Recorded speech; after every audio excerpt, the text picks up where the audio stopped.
स्वागत है आप सभी का हमारे YouTube चैनल में। और आज हम करने वाले हैं चैप्टर नंबर 19 प्रिवेंटिव मेजर। तो शुरू करते हैं कि पॉल्यूशन जो है प्रभावित करता है उस हवा को जो हम सांस लेते हैं, उस पानी को जो हम पीते हैं और उस मिट्टी को भी जिसमें हम अपना क्रॉप वगैरह ग्रो करते हैं, उगाते हैं पेड़ पौधे। जो धुएं हैं जो इंडस्ट्रीज वगैरह से निकलते हैं और उनका जो एमिशन है यानी निकलना है मोटर व्हीकल वगैरह से, और जो जलाते हैं फॉसिल फ्यूल वगैरह हम, उससे जो है हवा स्पेशली शहरों में इतनी जहरीली हो गई है कि उसकी वजह से जो जिंदगी है शहर के लोगों की वो डिफिकल्ट हो गई है यानी मुश्किल हो गई है। वाटर जो है यानी पानी हमारा पॉल्यूट हो रहा है। ढेर सारे हम लोग पॉल्यूटेंट डिस्चार्ज कर रहे हैं इंडस्ट्री के अंदर से, हाउस होल्ड से डिटर्जेंट वगैरह और सीवेज नाली का पानी वगैरह, ऑफशोर ऑयल वगैरह जो है ड्रिल किया जा रहा है। और ये सारी चीजें क्या कर रही हैं, पानी को ऐसा बना दे रही हैं कि वो इंसान के कंजप्शन के लिए यानी कि यूज के लिए अच्छा नहीं रह जा रहा है। जो मिट्टी है वो पॉल्यूट हो रही है।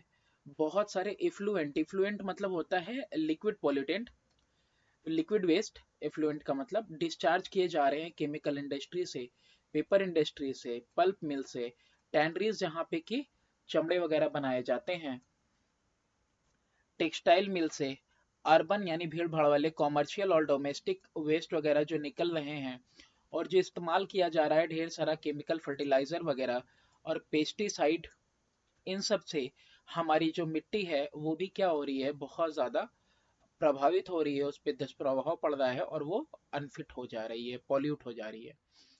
इसीलिए एक कॉम्प्रिहेंसिव, कॉम्प्रिहेंसिव का मतलब सब कुछ इंक्लूड करते हुए, preventive comprehensive set of preventive measure. Preventive measure का मतलब है इसको रोकने वाला, रोकथाम वाला। हम लोगों को क्या करना चाहिए, कोई मेजर लाना चाहिए, उसको वो रिक्वायर्ड है ताकि हम बराबर चेक कर सकें growing of menace of pollution, कि ये जो पॉल्यूशन वगैरह हमारा ग्रो करता जा रहा है इसको क्रॉस चेक किया जाए। Some of these are given below. ठीक है, अब देखो इसमें से कुछ चीजें दी हुई हैं। पहला है व्हीकुलर पॉल्यूशन। अब ये जो है rising level of air pollution जो है ज्यादातर हमारे शहरों में किसकी वजह से है, ढेर सारी गाड़ियां वगैरह, प्राइवेट व्हीकल वगैरह बढ़ते चले जा रहे हैं। जितना ज्यादा जो है कि परचेसिंग बढ़ता चला जाएगा, पावर मिडिल क्लास का बढ़ता चला जाएगा, सब गाड़ियां खरीदेंगे, और इसके साथ जो है कि पब्लिक ट्रांसपोर्ट अच्छा नहीं रहेगा, पब्लिक ट्रांसपोर्ट सिस्टम, तो इसने क्या किया है, अपसर्ज कर दिया। अपसर्ज मतलब सडन इंक्रीज कर दिया है नंबर ऑफ कार पर फैमिली में, यानी कि नंबर ऑफ कार सब बढ़ते चले जा रहे हैं। अब पब्लिक ट्रांसपोर्ट किसी को अच्छी नहीं मिल रही है तो सब क्या कर रहे हैं, अपने लिए गाड़ी खरीद ले रहे हैं शहरों में।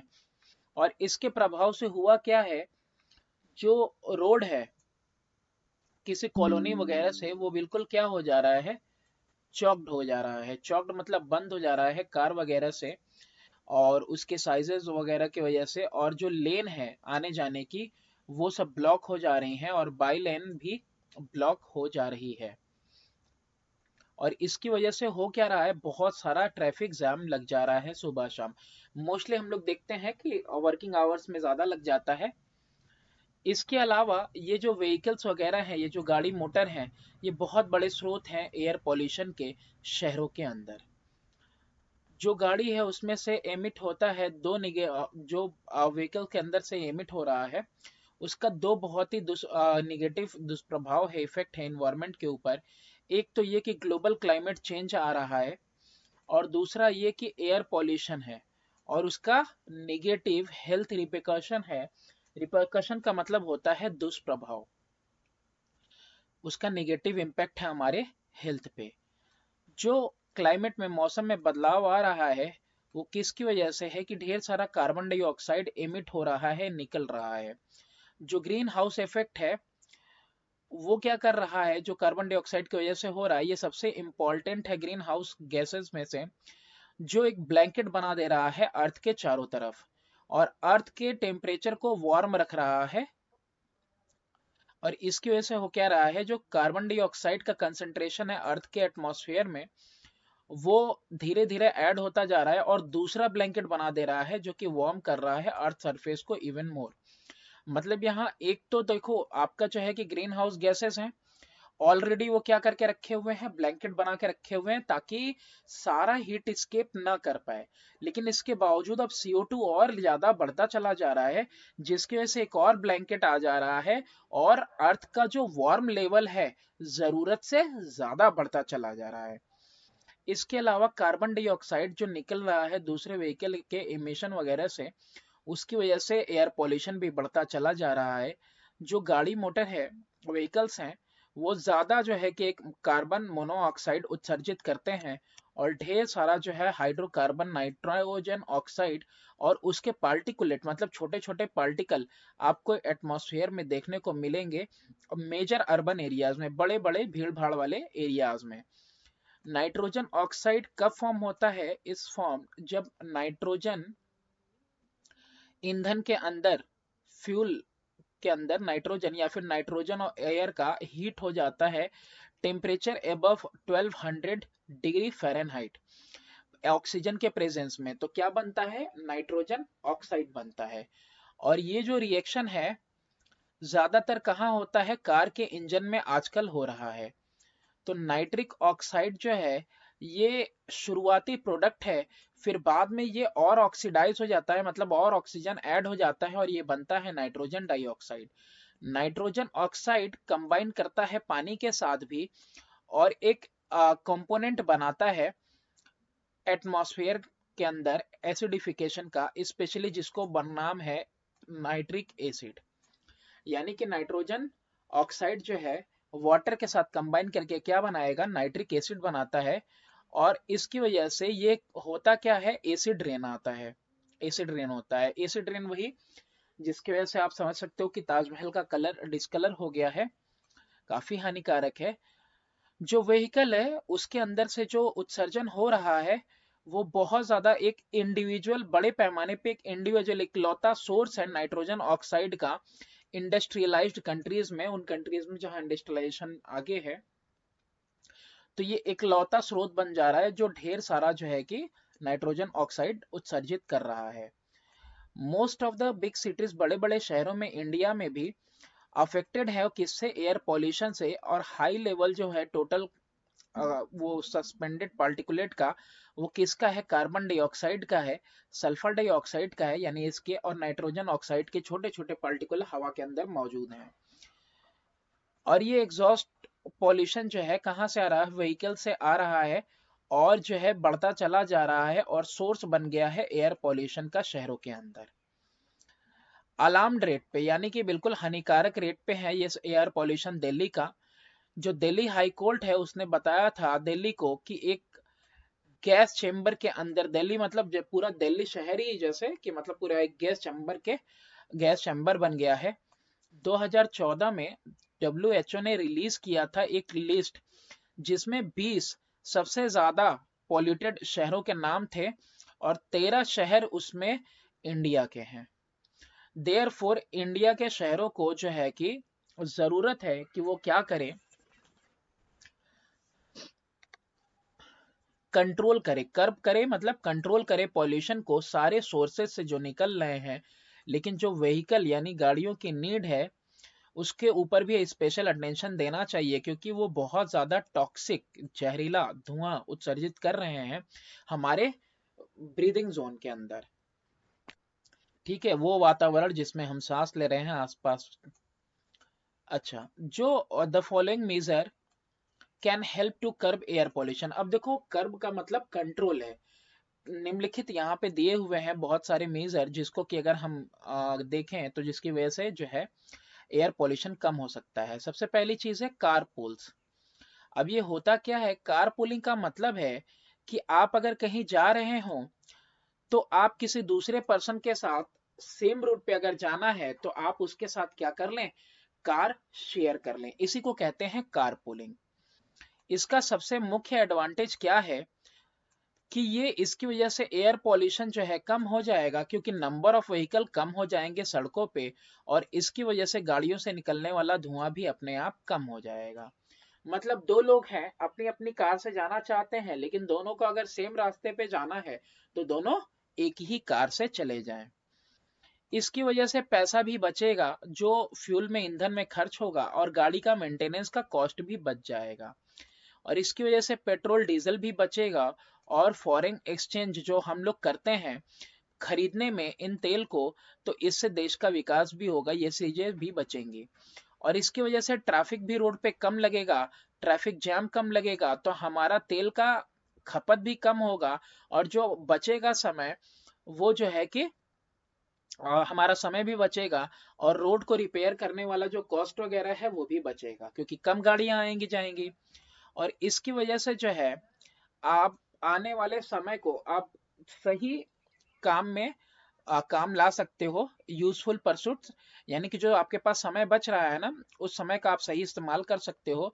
अगर एक आदमी ड्राइव कर रहा है अकेले एवरी डे, तो टाइम जो है स्पेंड बिहाइंड द व्हील, तो जो चलाने में समय जा रहा है वो क्या हो रहा है, वो वेस्ट हो जा रहा है। लेकिन अगर आप कारपूल में हो तो आपको होगा क्या, आप ये टाइम आप इस्तेमाल कर सकते हो किसी ईमेल का जवाब देने में, न्यूज़पेपर पढ़ने में, नॉवेल पढ़ने में, या मीटिंग के लिए प्रिपेयर होने में, बैंक बैलेंस वगैरह चेक कर सकते हो, या सिंपली आप रिलैक्स हो सकते हो। यानी कार पुलिंग में अगर आप अकेले जाते तो आप ड्राइव कर रहे होते, तो आप अगर अकेले नहीं जा रहे हो, कई लोग साथ में, कोई और ड्राइव कर रहा है, तो आपका इतना सारा समय बचेगा। आप ये निम्नलिखित चीजें कर सकते हो। और इसमें क्या होता है, आपका जो मेंटल स्ट्रेस है, जो तनाव है, वो भी कम हो जाएगा। अब तनाव कैसे कम हो जाएगा, क्योंकि इसमें जो समय है उससे आप एनेक्डोट का मतलब होता है आपका छोटी सी घटना, कोई छोटी मोटी घटना हो, कोई स्टोरी हो, चाहे जोक हो, ये आप शेयर कर सकते हो अपने फेलोज के साथ, यानी जो आपके साथ गाड़ियों में बैठे हुए हैं। इसकी वजह से आपकी दोस्ती भी अच्छी हो जाएगी, है ना। बहुत सारे ऑनलाइन सर्विसेज वगैरह चलते हैं जो प्रोवाइड करते हैं राइड शेयर लोगों के साथ, आपके ओन चॉइस के, यानी आप चूज कर सकते हो किसके साथ जाना चाहते हो। प्रमोशन किया जाए पब्लिक ट्रांसपोर्ट का। पब्लिक ट्रांसपोर्ट एक शेयर्ड पैसेंजर ट्रांसपोर्ट है, कई लोग एक साथ सवारी करते हैं, जो अवेलेबल रहता है जनरल पब्लिक के लिए, आमतौर पे पब्लिक के लिए। और ये जो है अलग मोड है, जैसे कि टैक्सीज है, कार पूलिंग है, या हायर्ड बसेस हैं। जो पब्लिक ट्रांसपोर्ट है वो मोड इंक्लूड करता है सिटी के बसेस, शहर में जो बसेस चल रही हैं, ट्रैम है जो लाइट से चल रही हैं, बिजली से, पैसेंजर ट्रेन है, और मेट्रो रेल है। ये पब्लिक ट्रांसपोर्ट है। बसेस वगैरह जो है 90% पब्लिक ट्रांसपोर्ट जो है लेके चलती हैं इंडिया के अंदर। 90% पब्लिक जो है बसेस के ऊपर डिपेंड है, और ये काफी सस्ता चीपर मोड है, ट्रांसपोर्ट का सस्ता मोड है जनरल पब्लिक के लिए। ये बसेस जो है ज्यादातर रन करती हैं स्टेट गवर्नमेंट के द्वारा, स्टेट गवर्नमेंट इसके देख रेख के अंदर में रहती हैं। जैसे कि आपका डीटीसी है, दिल्ली ट्रांसपोर्ट कॉरपोरेशन है, दिल्ली दिल्ली में, और फिर वैसे ही ब्रिहन मुंबई इलेक्ट्रिक सप्लाई है एंड ट्रांसपोर्ट है बेस्ड मुंबई के अंदर। तो ये पब्लिक ट्रांसपोर्ट सिस्टम जो है कि गवर्नमेंट के अंदर में है, अंडर में है। इसके अलावा सब अर्बन मतलब जो है उपनगरीय रेलवे सर्विस वगैरह जो है इंडिया के अंदर, ये भी लिमिटेड है। और ये ऑपरेशनल है कहाँ पे, मुंबई में, कोलकाता में, चेन्नई में, हैदराबाद, अहमदाबाद, पुणे, दिल्ली, और कानपुर और लखनऊ के बीच में। जो मुंबई का सब अर्बन रेलवे ट्रांसपोर्ट है,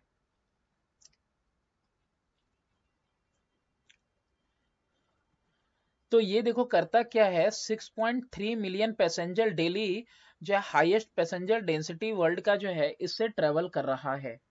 ठीक है, मुंबई का SERB urban railway transport transport करता है कितना, 6.3 मिलियन पैसेंजर डेली, और ये हाईएस्ट पैसेंजर डेंसिटी है पूरे वर्ल्ड के अंदर।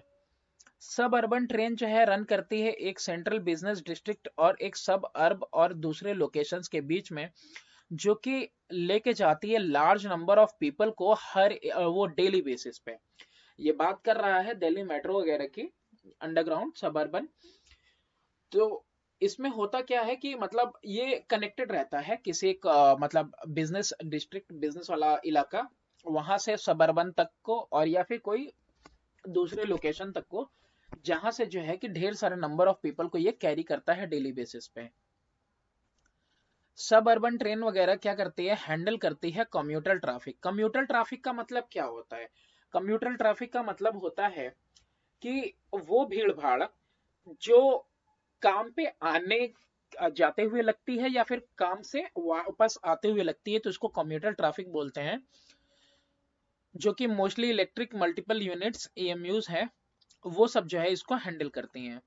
ये यूजुअली जो है कि 9 या 12 कोचेस की होती हैं, और कभी कभी जो EMU होती है वो तकरीबन 15 कोचेस की भी होती है, ताकि जो है कि रश आवर के टाइम का ट्रैफिक ये जो है होल्ड कर सके, उसको मैनेज कर सके। प्रेजेंट में मेट्रो रेल जो है ऑपरेशनल है। मेट्रो सिस्टम आपको मिलेगा दिल्ली, कोलकाता, मुंबई, जयपुर, चेन्नई, गुड़गांव और बेंगलुरु में। हाउएवर किसी तरह से रिसेंट ईयर में there has been increasing trend, increase हुआ है ट्रेंड प्राइवेट व्हीकल्स का, है ना। हर कोई गाड़ी खरीद रहा है, ये लोन वाला सिस्टम ही ऐसा आया है कि हर कोई, गरीब भी खरीद ले रहा है, सब खरीद रहा है।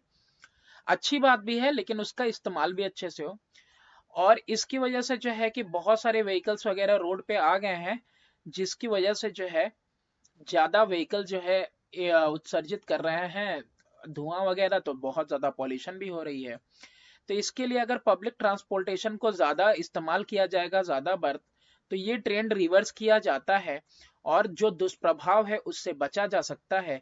तो मेन एडवांटेज क्या होगा, मेन फायदा क्या होगा पब्लिक ट्रांसपोर्ट का, वो निम्नलिखित है कि इसकी वजह से जो डैमेज हो रहा है इन्वायरमेंट को, वो कम हो जाएगा, क्योंकि जो उत्सर्जन है धुएं का वो भी कम हो जाएगा। एग्जाम्पल के तौर पे आप ले लीजिए कि एक बस जो है कि बहुत कम धुआं देती है as compare to 20 car.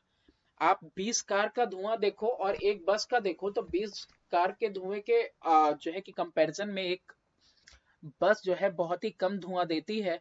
Similarly train जो होता है उसमें कार्बन डाइऑक्साइड पर पैसेंजर पर किलोमीटर बहुत ही कम होता है, अगर कोई आदमी ट्रेवल कर रहा है कार से, तो है ना। तो ऐसे में क्या हो जाएगा, ये चीजें रिड्यूस हो रही हैं। इसके अलावा ये 1/5 एनर्जी पर पैसेंजर चाहिए होता है पर किलोमीटर, कंपेयर किया जाए अगर रोड बेस्ड ट्रांसपोर्ट सिस्टम से। तो यानी कि आपको ईंधन की भी खपत कम हो रही है। आप खुद ही सोच के देखो, अगर हम कंपेयर करें 20 कार में कितना ईंधन जलेगा और एक बस में, तो सोचो कितना मतलब कम ईंधन जल रहा है एक बस में। तो हम क्या कर रहे हैं, फ्यूल भी बचा ले रहे हैं। तो इसीलिए फ्यूल का कंजप्शन भी इससे घट जाता है, और इससे जो फॉरेन एक्सचेंज वगैरह है, जो पेट्रोल खरीदने में और डीजल खरीदने में जाता है, वो भी हमारा बच जाएगा।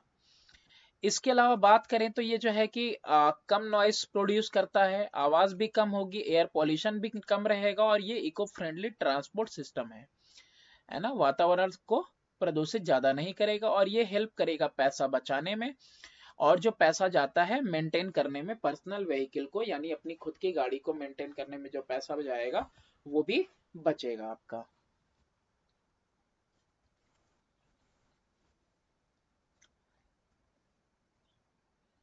इसके अलावा ये ऑक्युपाई करता है नो रोड स्पेस। अगर ये अंडरग्राउंड किया जाए, जैसे मेट्रो वगैरह अंडरग्राउंड चल रही है, तो इसमें जो है कि स्पेस कम जा रहा है, और अगर ये रोड पे भी है तो 2.6 मीटर की चौड़ाई लेती है, ठीक है। और ये बचाता है need to find parking space वगैरह की जरूरत नहीं पड़ेगी, क्योंकि आप जब प्राइवेट व्हीकल लेके जाते हो ना, तो हमेशा आपको ढूंढना पड़ता है कि भाई पार्किंग की जगह कौन सी है, और पार्किंग की समस्या हमेशा लगी रहती है। इसकी वजह से जो है, जो कंजेशन वगैरह रोड के ऊपर होता है, यानी कि मतलब बहुत भसड़ मची रहती है, रोड पे जगह नहीं मिलती है, तो ट्रैफिक जैम वगैरह जो है नहीं मिलेगा, और इसकी वजह से ट्रैवलिंग टाइम भी बचेगा। और ये सेफर रहता है पब्लिक ट्रांसपोर्ट के साथ चलना देन प्राइवेट व्हीकल, क्योंकि ये अवॉइड करता है नंबर ऑफ एक्सीडेंट, ठीक है। नंबर ऑफ एक्सीडेंट वगैरह भी इससे कम होते हैं, ठीक है, प्राइवेट व्हीकल के कंपेरिजन में। अब इसके अलावा है स्मोकिंग जोन। अब देखो ये क्या है, स्मोकिंग का मतलब है कि आप इनहेल कर रहे हो धुआं, जो है अपने अंदर ले रहे हो टोबैको वगैरह जो है, उसका धुआं, जैसे सिगरेट पीते हैं लोग, बीड़ी पीते हैं, सिगार पीते हैं, ये सारी चीजें। तो स्मोकिंग इसी को कहते हैं कि आप इनका क्या करते हो, धुएं का, इन धुओं का सेवन करते हो आप। अच्छा, तो इस तरीके से जो निकोटीन है और जो एक्टिव इंग्रेडिएंट यानी उसमें जो चीजें होती हैं टोबैको के अंदर, वो इनहेल किया जाता है यानी अंदर लिया जाता है लंग्स वगैरह तक, जहां पे लंग्स में ये ज्यादा वक्त तक रहते हैं। और बाकी जो धुआं होता है ना रेस्ट, वो क्या करता है, वो पास हो जाता है कहाँ पे, ब्लड स्ट्रीम में, और वहां से फिर ब्रेन तक पहुंचता है। और ये कितने समय में होता है, 10 सेकेंड के अंदर होता है। और ये पूरा डिस्पर्स होता है, फैलता है पूरे बॉडी के अंदर 20 सेकेंड के अंदर। स्मोकिंग को माना गया है कि ये बहुत ही leading preventable cause of death है। इसका मतलब क्या होता है, ये बढ़ता जा रहा है और ये कैसा है, प्रिवेंटेबल कॉज है, यानी कि आप चाहो तो इसको प्रिवेंट कर सकते हो, यानी कि आप इससे बच सकते हो, है ना। एनीवन, कोई भी व्यक्ति जो कि क्या कर रहा है, जिसके पास हैबिट है स्मोकिंग का, उसके पास जो है चांसेस इंक्रीज कर जाते हैं लंग, सर्वाइकल और दूसरे टाइप ऑफ कैंसर के। लंग तो समझते ही, सर्वाइकल वही गर्दन का कैंसर, और दूसरे तरह के कैंसर, रेस्पिरेटरी सांस लेने में प्रॉब्लम वगैरह या उसके संबंधित बीमारियां, अस्थमा है, ब्रोंकाइटिस है, और दूसरा कार्डियोवेस्कुलर डिसीज वगैरह है, जैसे कि हार्ट अटैक है, हाई ब्लड प्रेशर है और स्ट्रोक वगैरह। कोई आदमी अगर स्मोकिंग कर रहा है तो ये सारी चीजें जो है कि उसके लिए इन चीजों की, इन बीमारियों की संभावनाएं बढ़ जाएंगी। स्मोकिंग सिर्फ उसको नहीं हार्म करता जो कि सांस ले रहा है, धुआं खुद ले रहा है डायरेक्टली, बल्कि उन लोगों को भी नुकसान देता है जो लोग आसपास हैं, है ना। तो जो लोग आसपास हैं और वो डायरेक्टली तो नहीं ले रहे हैं, लेकिन वो धुआं ले रहे हैं जो बगल वाला जो है कि छोड़ा है, मतलब स्मोक करते हुए, ऐसे लोगों को कहा जाता है पासिव स्मोकर, है ना। यानी कि इनडायरेक्टली वो भी स्मोक उनके अंदर भी जा रहा है, वो भी स्मोक कर रहे हैं। रिसेंट रिसर्च से पता चला है कि ये जो कंसंट्रेशन है सेकेंड हैंड टोबैको का, सेकेंड हैंड मतलब एक ने लिया और उसने छोड़ दिया, तो फिर अगला अगल बगल कोई है तो उसको भी, मतलब उसकी भी नाक में जा रहा है। तो ये जो स्मोक एक्सेल्ड हो रहा है, सांस लिया जा रहा है, बहुत सारे आउटडोर एरियाज में अक्सर जो है हाई रहता है या हायर रहता है इंडोर एरिया से। ये बहुत ज्यादा रिस्की है। अगर कोई आउटडोर यानी बाहर में कोई आदमी एक्सपोज कर रहा है beyond generally accepted norm, norms का मतलब होता है स्टैंडर्ड के हिसाब से, जब लार्ज नंबर ऑफ पीपल जो है इनडायरेक्टली एक्सपोज हो रहे हैं। तो भाई अगर आपको स्मोकिंग करना है आप घर में करेंगे, घर में करेंगे तो जो है कि आपकी फैमिली मेंबर, आप अकेले अगर कर रहे हैं तो और अच्छी बात है। लेकिन अगर आप पब्लिकली कर रहे हैं तो बहुत सारे लोग इनडायरेक्टली एक्सपोज हो रहे हैं। तो देयरफॉर जो पैसिव स्मोकर हैं वो होते हैं जो कि ना चाहते हुए भी ब्रीथ करते हैं second hand tobacco public places पे, और इनकी वजह से, इसकी वजह से इनके में भी हेल्थ प्रॉब्लम का चांसेस इंक्रीज कर जा रहा है, जैसे कि वही लंग कैंसर, अस्थमा, ब्रोंकाइटिस और सडन इन्फेंट डेथ, यानी कि मतलब कि इन्फेंट मतलब बच्चे का, ये infant death syndrome in children यानी बच्चों में डेथ हो रहा है। तो ये सब कारण बन रहा है किसकी वजह से, स्मोकिंग की वजह से। पैसिव स्मोकर्स को ज्यादा दुष्प्रभाव पड़ रहा है। अप्रोक्सीमेटली 120 मिलियन स्मोकर हैं इंडिया में। 12 करोड़ से भी ज्यादा हो गए, 1 करोड़। हाँ हाँ ठीक है।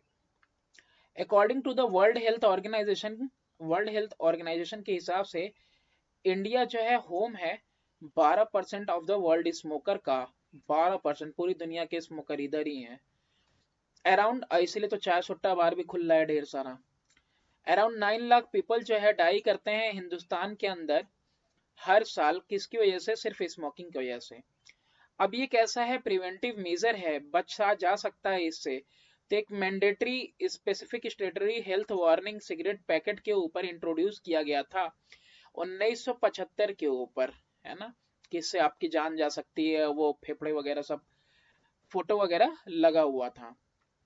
और इसका जो सीरियसनेस है उसको रियलाइज करते हुए पब्लिक प्लेसेस पे प्रोहिबिट कर दिया गया था जो है धूम्रपान करना 2 अक्टूबर को under prohibition of smoking in public places rules 2008।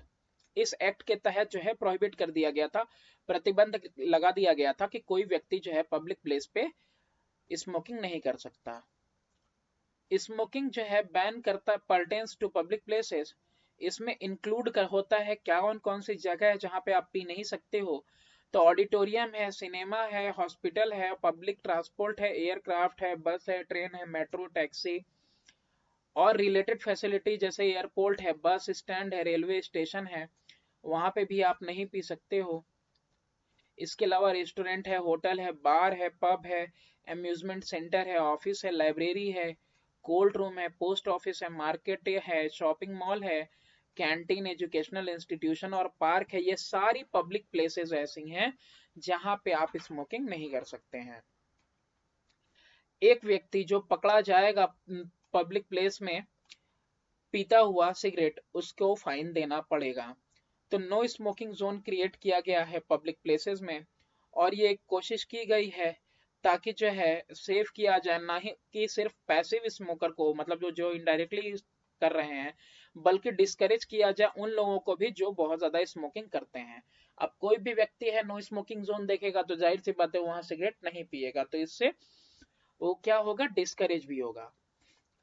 Advantage क्या है नो स्मोकिंग जोन का, कि इसकी वजह से जो पॉसिबिलिटी है वो जो है सेकेंड हैंड टोबैको वाली, वो जो इनहेल किए जाते हैं नॉन स्मोकर के द्वारा, वो कम हो जाएगी।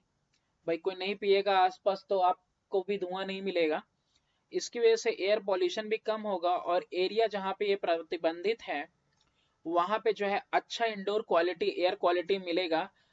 उसके वजूद जाओ जहाँ पे जो है स्मोकिंग वगैरह अलाउ है, मतलब जहाँ स्मोकिंग अलाउ नहीं है वहां पे आप देखोगे तो अच्छी क्वालिटी की हवा मिलेगी आपको। फिर इसके अलावा क्या है कि ये चांस कम कर देता है हेल्थ केयर कॉस्ट वगैरह का, क्योंकि चांसेस जो है बीमारियों के कम हो जाएंगे अगर आप स्मोक नहीं कर रहे हैं। तो स्मोक कर रहे हैं तो ज्यादा चांसेस है आपकी बीमारी के। इसकी वजह से और ये क्या करता है, रिड्यूस कर देता है, कम कर देता है, और ये दूसरों को इन्फ्लुएंस करने का, स्पेशली यूथ जो कि हैबिट में आ जाते हैं स्मोकिंग के। अगर पब्लिक प्लेसेस पे बहुत ज्यादा स्मोक होगा तो जाहिर सी बात है कुछ लोग देखेंगे तो उसकी नकल करेंगे, स्पेशली नौजवान है ना, वो जल्दी ही नकल करते हैं, अच्छी चीज हो या बुरी चीज हो, बुरी चीज की तो और भी ज्यादा। तो इससे जो है कि उनके ऊपर भी प्रभाव कम पड़ेगा। इसकी वजह से जो है एक्सीडेंटल फायर वगैरह जो लगता है कहीं कहीं पे, जहाँ पे कि हाईली इन्फ्लेमेबल मटेरियल, मतलब बहुत ही अत्यंत ज्वलनशील पदार्थ वगैरह होते हैं, तो वहां पे आग लग जाती है लोगों के लापरवाही की वजह से, सिगरेट बीड़ी की वजह से, तो वो भी चांसेस जो है कम हो जाएंगे। जंगल वगैरह में भी आग लग जाती है, वो किससे लगती है, छोटी मोटी चिंगारी से सिगरेट की लग जाती है, तो वो सारी चीजें भी खत्म हो जाएंगी। अच्छा, इसके अलावा restricted use of fossil fuel. Fossil fuel जो है वो कैसा है, बरी हुए यानी अंदर है, कंबस्टिबल जलने वाला डिपॉजिट वगैरह है, ऑर्गेनिक मटेरियल से यानी कि नेचुरल ऑर्गेनिक मटेरियल से बना हुआ है।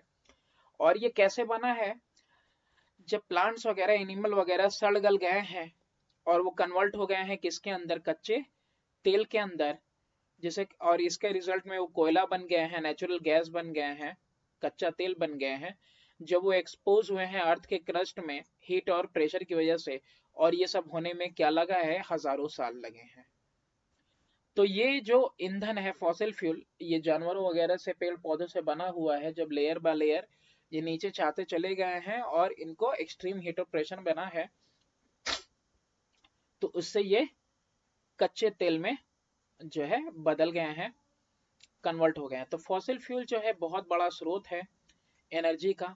जो कोयला है 28% सारा कॉमर्शियल एनर्जी देता है दुनिया को, और इसको इस्तेमाल किया जाता है बिजली बनाने में और स्टील बनाने में, और इसके अलावा बहुत सारी इंडस्ट्रीज में और घरेलू इस्तेमाल में भी कोयला इस्तेमाल किया जाता है।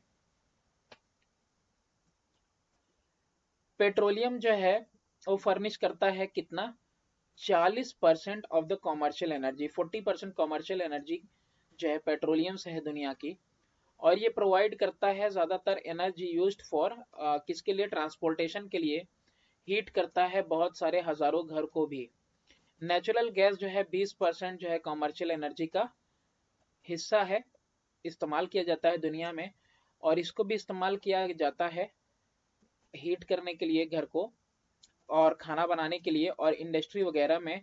और जो कॉम्प्रेस सीएनजी है उसको जो है अब अल्टरनेटिव इस्तेमाल किया जा रहा है पेट्रोल के लिए, डीजल के लिए, ऑटोमोबाइल में, है ना, कि अब जो है कि सीएनजी भी, कॉम्प्रेस्ड नेचुरल गैस को भी इस्तेमाल किया जा रहा है, कि हमारी डिपेंडेंसी सिर्फ पेट्रोल और डीजल पे ना रह जाए, बाकी चीजों पे भी हो। तो अब यहाँ पे देखो, फॉसिल फ्यूल जो है ये कॉज है, कारण है इन्वायरमेंटल हैजार्ड के, यानी कि इन्वायरमेंट के नुकसान के, जैसे कि एयर पॉल्यूशन है, ग्लोबल वार्मिंग है, और एसिड रेन है। एयर पॉल्यूशन जो है बहुत बड़ा डिसएडवांटेज है किसका, फॉसिल फ्यूल का। फॉसिल फ्यूल की वजह से क्या हो रहा है, एयर पॉल्यूशन हो रहा है। कार्बन डाइऑक्साइड जो रिलीज हो रहा है, हवा के अंदर जा रहा है, जब फॉसिल फ्यूल को हम लोग जलाते हैं, है ना, तो ये प्राइमरी गैस है जो कि रिस्पॉन्सिबल है किसके लिए, ग्लोबल वार्मिंग के लिए। जब आप कोई फॉसिल फ्यूल जला रहे हो तो फॉसिल फ्यूल जलाते हुए इन्वायरमेंट में क्या जा रहा है, फॉसिल फ्यूल जलाते हुए इन्वायरमेंट के अंदर जा रहा है आपका कार्बन डाइऑक्साइड। और ये कार्बन डाइऑक्साइड क्या है, आपका मेन प्राइमरी गैस है, प्राथमिक गैस है, जो कि ग्लोबल वार्मिंग के लिए रिस्पॉन्सिबल है। सल्फर डाइऑक्साइड ये भी एक पॉल्यूटेंट है जो कि रिलीज होता है जब फॉसिल फ्यूल वगैरह को हम लोग बर्न करते हैं। और ये मेन कॉज होता है किसका, एसिड रेन का, है ना, एसिड रेन का ये कारण बनता है सल्फर डाइऑक्साइड।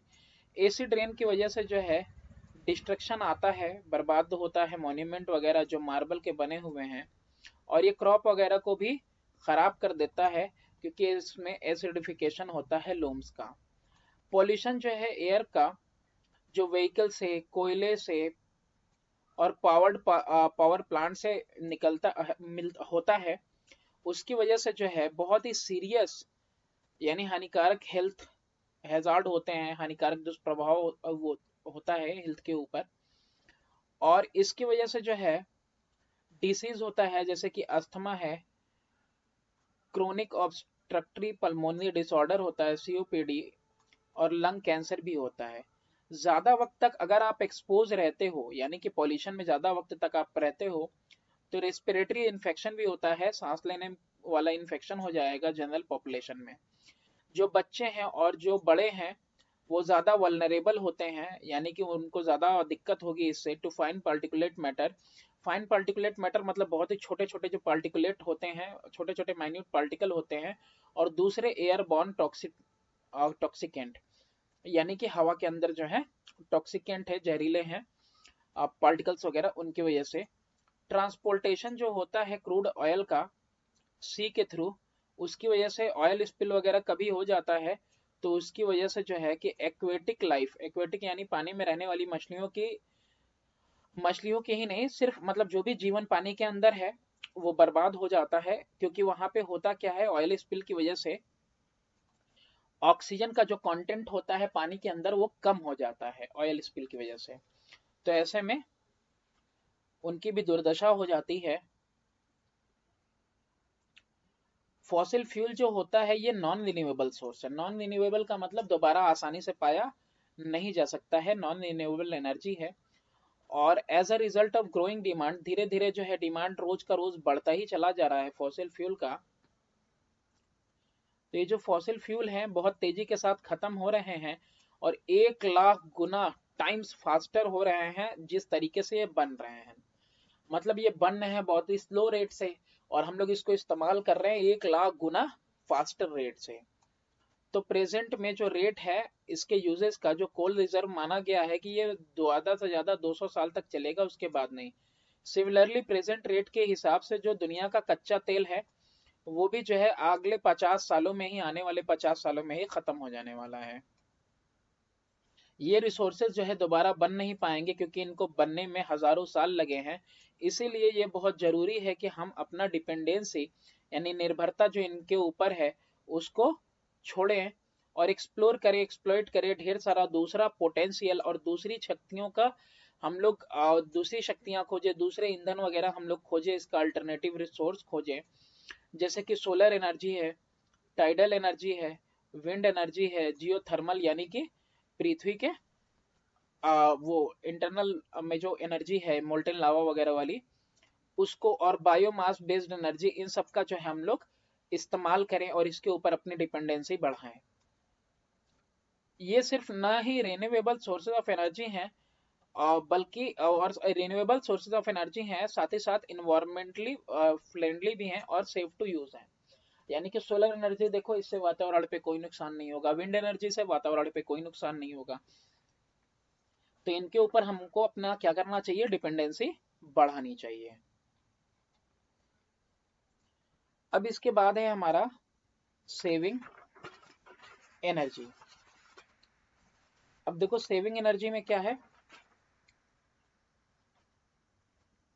इंडिया फेस करता है बहुत ही सीरियस एनर्जी क्राइसिस। इंडिया में पॉपुलेशन भी बहुत ज्यादा है, तो इसकी वजह से यहाँ पे क्या है, एनर्जी की कमी है, पॉपुलेशन का प्रेशर ज्यादा है, और डिटोरिएशन है, यानी बिगाड़ है किसके अंदर, फिजिकल इन्वायरमेंट के अंदर बहुत ज्यादा बिगाड़ भी है। डिटोरिएशन का मतलब बिगाड़।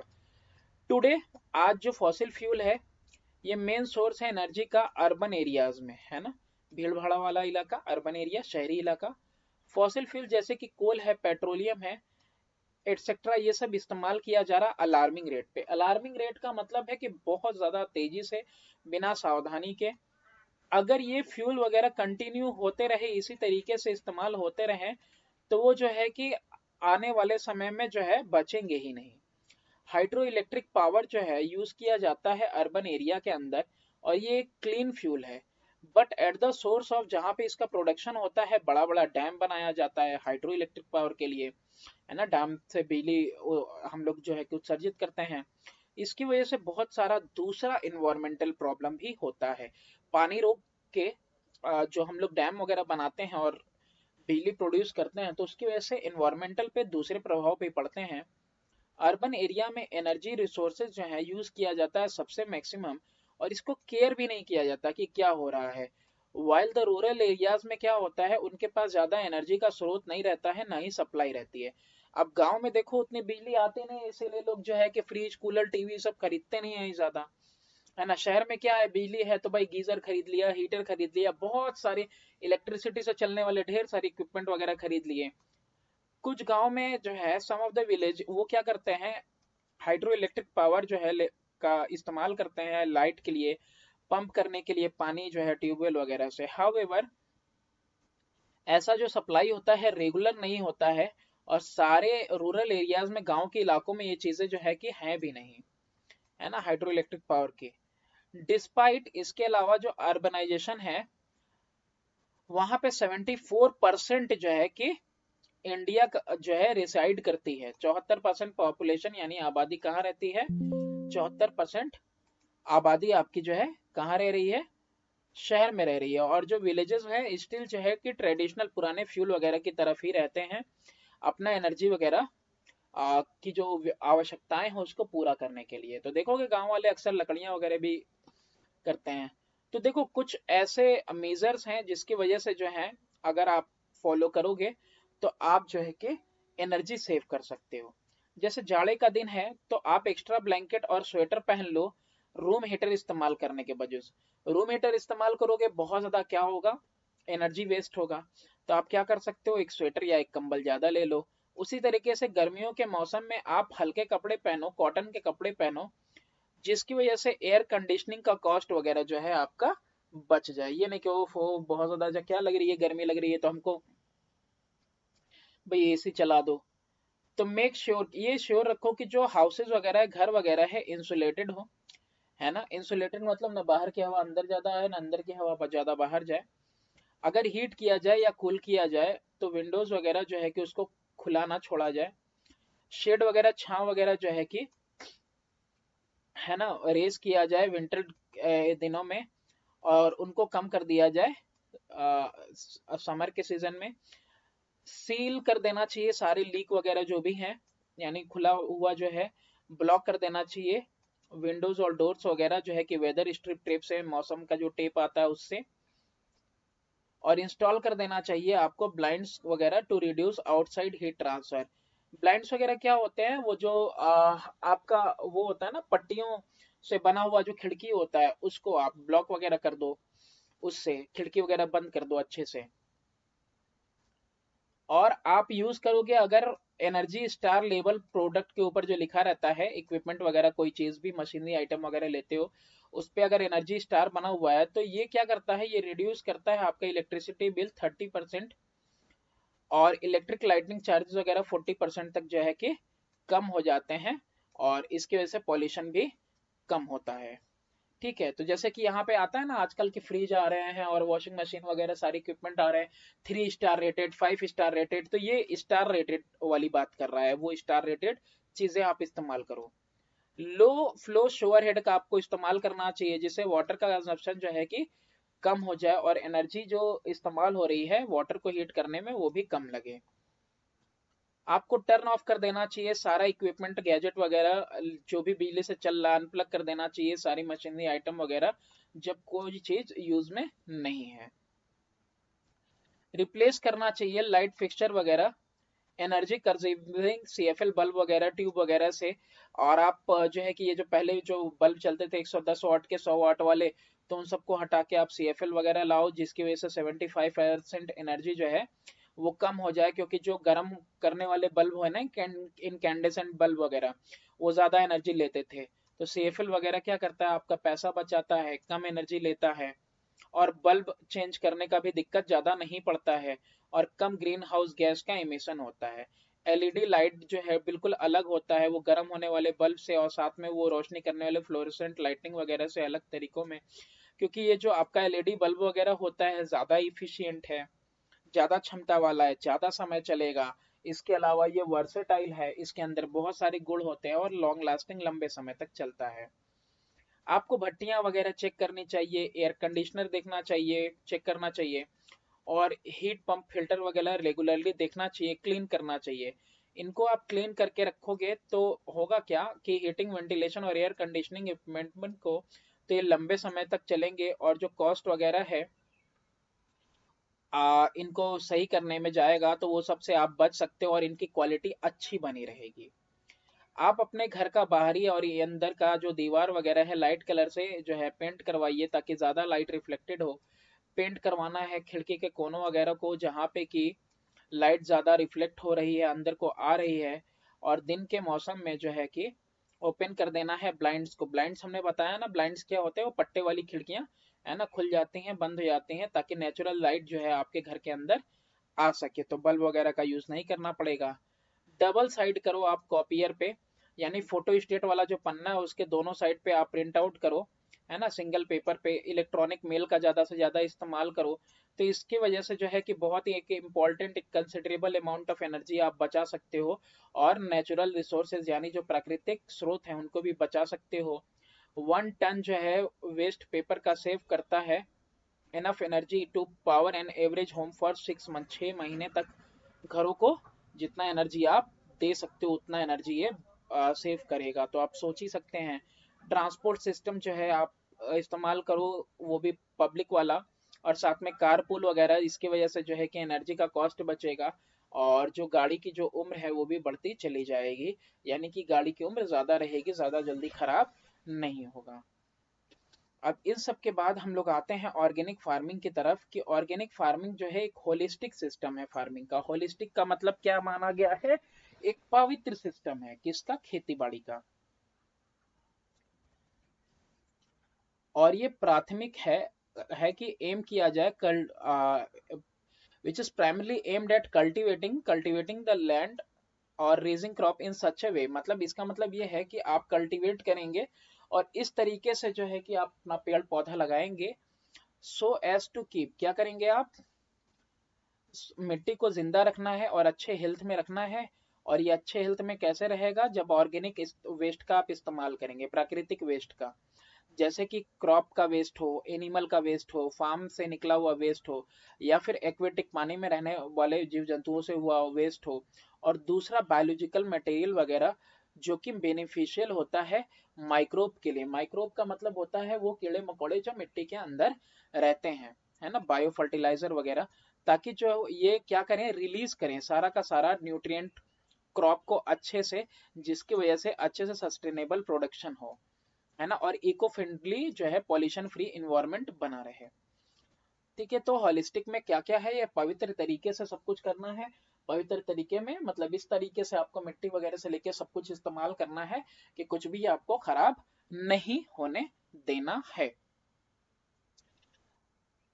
कि मिट्टी हमेशा इसकी वजह से जिंदा रहेगी। अब इसमें जो है कि ये सिंथेटिक इनपुट वगैरह को नहीं इस्तेमाल किया जाता, फर्टिलाइजर, पेस्टिसाइड और हार्मोन्स वगैरह, और ये जो फीड किया जाता है एडिटिव वगैरह, फीड एडिटिव, ये सब इस्तेमाल नहीं किया जाता है। और सिर्फ हमारी डिपेंडेंसी बनी रहती है किसके ऊपर, क्रॉप रोटेशन के ऊपर बनी रहती है, एक के बाद दूसरा क्रॉप, दूसरे के बाद तीसरा क्रॉप। क्रॉप रेसिड्यू यानी क्रॉप से बचा हुआ जो मटेरियल है। एनिमल मैन्यूर का मतलब एनिमल जानवरों के जो वो ये पॉटी वगैरह है उसके ऊपर। ऑफ फार्म ऑर्गेनिक वेस्ट, यानी कि फार्म ऑर्गेनिक के अलावा जो वेस्ट वगैरह आ रहा है ऑफ फार्म, फार्म से बाहर। बायोलॉजिकल सिस्टम जो है न्यूट्रिएंट का, उसको मोबिलाइज करना और प्लांट को प्रोटेक्ट करना, ये सारी चीजें आती हैं। इसमें जो है सिंथेटिक इनपुट वगैरह का हम इस्तेमाल नहीं करेंगे। ठीक है, ऑर्गेनिक फार्मिंग के अंदर सिंथेटिक मतलब केमिकली जो मिलता है, यूरिया डाई पोटाश ले जाओ फेंको, और जो है कि वो गमले में कोई चीज उगा लो, तो वो सारी चीजें इस्तेमाल नहीं होंगी। और कीड़े मकोड़े और वीड्स वगैरह को मारने के लिए वो जो दवाएं आती हैं, वो सब का इस्तेमाल ऑर्गेनिक फार्मिंग में नहीं होगा। फूड एंड एग्रीकल्चर ऑर्गेनाइजेशन के हिसाब से ऑर्गेनिक एग्रीकल्चर एक बहुत ही यूनिक जो है कि अलग सा जो है बिल्कुल प्रोडक्शन मैनेजमेंट है, जो कि प्रमोट करता है और बढ़ाता है एग्रो इकोसिस्टम हेल्थ को। एग्रो मतलब वही आपका एग्रीकल्चर बेस्ड इकोसिस्टम को, एग्रो इकोसिस्टम हेल्थ को, इंक्लूडिंग बायोडाइवर्सिटी, बायोडाइवर्सिटी के साथ बायोलॉजिकल साइकिल और सॉयल बायोलॉजिकल एक्टिविटी को। और ये जो है एक साथ एकम्प्लिश है by using on farm agronomic, biological and mechanical method in exclusion of all synthetic of farm input। यानी कि सारा कुछ जो भी इस्तेमाल होगा वो सारा कुछ कैसा होगा, बायोलॉजिकल होगा, नेचुरल होगा, प्राकृतिक होगा। एग्रीकल्चर में एग्रीकल्चर से ही रिलेटेड चीजें होंगी, और जो है प्राकृतिक से रिलेटेड, इसमें हम लोग एक्सक्लूड कर देंगे। सारा सिंथेटिक यानी मैन मेड जो है इनपुट वगैरह सब कुछ हम लोग नहीं करेंगे। जो 4 प्रिंसिपल हैं ऑर्गेनिक फार्मिंग के, वो कौन कौन से हैं, कि ऑर्गेनिक फार्मिंग जो है सस्टेन करना चाहिए और इनहेंस करना चाहिए, बढ़ावा देना चाहिए मिट्टी को, हेल्थ को, प्लांट को, एनिमल को और ह्यूमन को भी, एज वन एंड इंडिविजिबल, क्योंकि ये सब जो है एक ही है। ऐसा नहीं है कि सारी चीजें अलग अलग हैं। जो सॉइल पे इम्पैक्ट पड़ेगा वो इंसान पे भी इम्पैक्ट पड़ेगा, है ना। ऑर्गेनिक फार्मिंग बेस्ड होना चाहिए लिविंग इकोलॉजिकल सिस्टम पे और साइकिल पे, वर्क विद उसके साथ काम करना चाहिए, emulate them and help sustain them. Organic farming जो है बेस्ड होना चाहिए किस पे, लिविंग इकोलॉजिकल सिस्टम पे और साइकिल्स पे, है ना। और उसके साथ मिलके काम करना चाहिए, मदद करनी चाहिए और सस्टेन हो, यानी कि सबका ग्रोथ हो, है ना, सही तरीके से। ऑर्गेनिक एग्रीकल्चर बिल्ड होना चाहिए, शुड बिल्ड रिलेशनशिप, ऐसा रिलेशनशिप बिल्ड करे जो इंश्योर करे fairness, regard to common environment and life opportunities, की जिंदगी के मौके वगैरह में, लाइफ अपॉर्चुनिटीज में जिंदगी के मौके, और जो है कि कॉमन इन्वायरमेंट है उसके लिए जो है कि बेहतर हो, फेयर हो, ऐसा होना चाहिए हमारा ऑर्गेनिक फार्मिंग। ऑर्गेनिक फार्मिंग को मैनेज किया जाता है, किया जाना चाहिए प्रिकॉशनरी मतलब सावधानी पूर्ण और जिम्मेदारी के साथ, ताकि हम लोग क्या कर सके, प्रोटेक्ट कर सकें अपने जो है कि हेल्थ को और वेल बींग को, और अपने आगे आने वाले फ्यूचर इन जनरेशन के भी हेल्थ को और इन्वायरमेंट को। ऐसा नहीं कि आज हम लोग सब कुछ अच्छा कर दें और कल को खराब हो रहा है तो उसको रहने दे, के आने के बाद क्या होगा, नहीं, अपने आने वाले फ्यूचर जनरेशन का भी हमको क्या करना है, ख्याल रखना है। कैरेक्टरिस्टिक क्या होता है ऑर्गेनिक फार्मिंग का, वो देखो मेन क्या है कि प्रोटेक्ट करेगा ये लॉन्ग टर्म फर्टिलिटी मिट्टी की। मिट्टी के अंदर जो फर्टिलिटी है, उपज करने की क्षमता है, वो लंबे समय तक बनी रहेगी, क्योंकि इसमें जो ऑर्गेनिक मैटर का लेवल है, प्राकृतिक रूप से ऑर्गेनिक रूप से जो मैटर का लेवल है, न्यूट्रिएंट वगैरह जो है, वो सब इसके अंदर जो है कि लेवल बना रहेगा। और ये ऑप्टिमाइज करेगा कंडीशन किसके लिए, बायोलॉजिकल एक्टिविटी के लिए within the soil. Optimise करेगा, यानी कीड़े मकोड़ों का रहना और जो है कि लिज्यूम्स वगैरह ये सब चीजें जो होती हैं उसमें माइक्रोब्स वगैरह होते हैं, उन सब के लिए ऑप्टिमाइज करेगा कंडीशन, तो सॉइल जो है बेहतर कंडीशन में हो। प्रोवाइड करेगा क्रॉप को, यानी कि हमारी फसल को न्यूट्रिएंट वगैरह इनडायरेक्टली, है ना, रिलेटिवली इंसॉल्युबल न्यूट्रिएंट सोर्स वगैरह जो कि अवेलेबल होते हैं प्लांट को माइक्रो ऑर्गेनिज्म के द्वारा। अब बहुत सारा देखो नाइट्रोजन वगैरह है, तो नाइट्रोजन फिक्सिंग बैक्टीरिया होता है, रोजोबियम वगैरह होता है, और इसके लिए हम लोग चना वगैरह की खेती कर लेते हैं ताकि मिट्टी के अंदर जो है कि जो नाइट्रोजन है वो दोबारा से फिक्स हो जाए, है ना। तो ऐसे में होता क्या है कि इन्वायरमेंट से नाइट्रोजन लेके जो माइक्रोब्स होते हैं वो मिट्टी में देते हैं या पेड़ों तक पहुंचाते हैं, तो उनका भी हेल्थ बना रहेगा। ये मेंटेन करना इस ये ऑर्गेनिक फार्मिंग कहता है। मेंटेन करना नाइट्रोजन की self sufficiency through the use of legume and biological nitrogen fixation. देखो बात आ ही गई कि लिजियम वगैरह का इस्तेमाल करके और बायोलॉजिकल नाइट्रोजन फिक्सेशन वाले मेथड का इस्तेमाल करके और इफेक्टिव रिसाइकल करना ऑर्गेनिक मटेरियल को, जिसमें कि क्रॉप का रेसिड्यू वगैरह है, लाइव स्टॉक मैन्यूर है। लाइव स्टॉक मैन्यूर का मतलब वही जीव जंतु जो आप घर में पाल पोस रहे हो, तो उनका जो कुछ भी है, ये क्या कह सकते हो आप उसको, उनकी जो पॉटी वगैरह है वो सब भी हम लोग डालते हैं उसके अंदर, पेड़ पौधों के अंदर। और पेड़ पौधों का जो रेसिड्यू है उसको भी हम लोग क्या करें, उसी में रहने दें, है ना, सड़ने गलने दें, किसमें, मिट्टी में ही। तो इससे क्या होगा कि नाइट्रोजन जो है फिक्स रहेगा, वो ऑटोमेटिकली सेल्फ सफिशिएंट रहेगा फिक्स करने में। अब जो वीड्स वगैरह जो है कि इसको प्रिवेंट करने के लिए, डिसीज और पेस्ट वगैरह के लिए हम लोग क्रॉप रोटेशन पे रहें। क्रॉप रोटेशन मतलब बार बार हम एक ही तरह का क्रॉप ना लगाएं, जिससे क्या हो कि हमारा जो है कीड़े मकोड़े लग जाएं या कुछ जो है नेचुरल प्रीडेटर वगैरह लग जाए। तो इसके लिए हम लोग क्या करेंगे, इसके लिए हम लोग क्रॉप को रोटेट करेंगे, यानी अभी कुछ और लगाया, इसके बाद कुछ और लगाया, उसके बाद कुछ और लगाए, तो होगा क्या, नेचुरल प्रेडेटर से बचेगा। और उसके अलावा डाइवर्सिटी वगैरह है, ऑर्गेनिक मैन्यूर है, resistant varieties and limited preferably minimum thermal biological and chemical intervention. अब इसमें जो है ना कि हमको प्रेफरेबली तरजीह देना है कि हम लोग जो है कि थर्मल यानी कि लिमिटेड हीट और वो जो है बायोलॉजिकल और केमिकल इंटरवेंशन को हम लोग बिल्कुल कम होने दें, है ना। यानी जो बायोलॉजिकल है, बायोलॉजिकल मतलब मेरा जो ऑर्गेनिक वाला सारा कुछ है नेचुरल वाला, उसका इंटरवेंशन यानी इंटरप्शन किसके साथ, केमिकल वाले के साथ एकदम ना होने दें, है ना, बिल्कुल मिनिमाइज करके रखे ना कि हमको आवश्यकता ही ना पड़े केमिकल वालों की। प्रोवाइड करना है अटेंटिव केयर और मैनेजमेंट किसको, लाइफ स्टॉक को।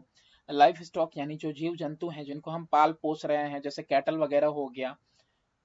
इवोल्यूशनरी एडेप्टेशन और बिहेवियरल नीड्स जो है जानवरों वगैरह के, ताकि वो जानवर वगैरह जो है अच्छे से रह सकें, उनका हेल्थ वगैरह सही रहे, न्यूट्रिशन वगैरह अच्छे से मिले, उनको हाउसिंग फैसिलिटी वगैरह अच्छे से मिले, ताकि जो है उनका हेल्थ बना रहेगा, तो ब्रीडिंग और रियरिंग भी अच्छी होगी।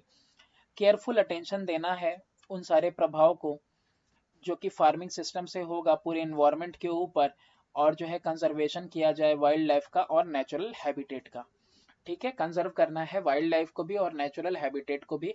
तो इसके लिए जो है फार्मिंग सिस्टम है, तो उसका जो इम्पैक्ट है उसके ऊपर हमको जो है कि नजर रखना पड़ेगा, मैनेज करना पड़ेगा।